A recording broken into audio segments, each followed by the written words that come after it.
Welcome to Biology for the Biologically Impaired. Our topic for this week is the nervous system. No, this does not mean the system that makes us nervous. Rather, the nervous comes from the word nerve, which is the central cell that is involved in signal transfer and reception. Back to basics.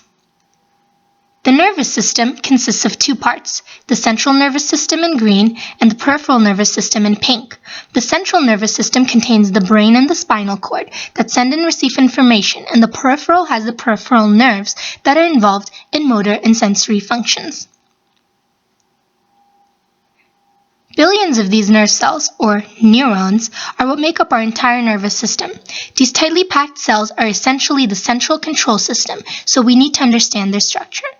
Now, 60-second science. A neuron is a specialized cell transmitting nerve impulses. It communicates information chemically and electrically. 3 different types exist: the sensory, motor, and interneuron. All 3 neurons interconnect with each other. Sensory neurons receive information or stimuli from sensory receptors found in various locations in the body. Motor neuron takes information or responses from the brain to the muscles or organs, and interneurons are responsible for connecting the two. Synapses are how signals are transferred. A neurotransmitter is stored in the vesicle, it's released into the synapse, it's attached to the receptor, and finally an enzyme destroys it. Nerve cells connect to one another at synapses. When a charge releases a synapse, it may trigger a release of tiny bursts of chemicals called neurotransmitters. These chemical messengers diffuse across the synapse gap and bind with receptor molecules on the membrane of the next neuron.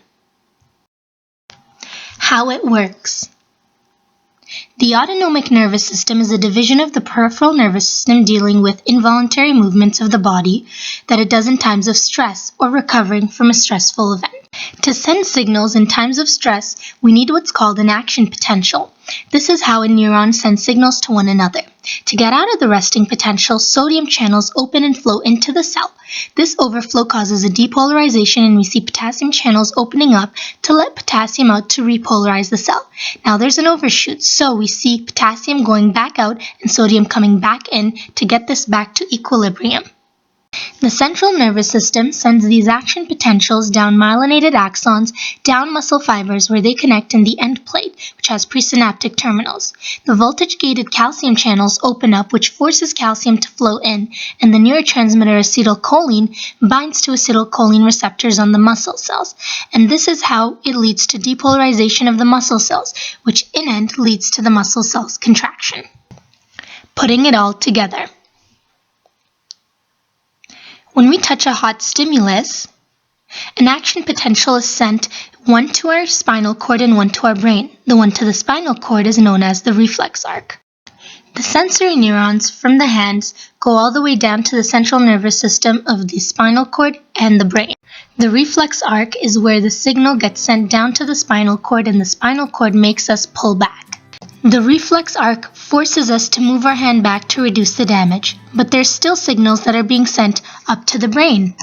When the signal gets sent up to the brain, that's when we feel the pain and the swelling, and all that comes with it, because the brain sends signals back down to our hands to start swelling and to feel pain. Now that's all we have for you folks for now. Till next time, and just remember to keep calm and study biology.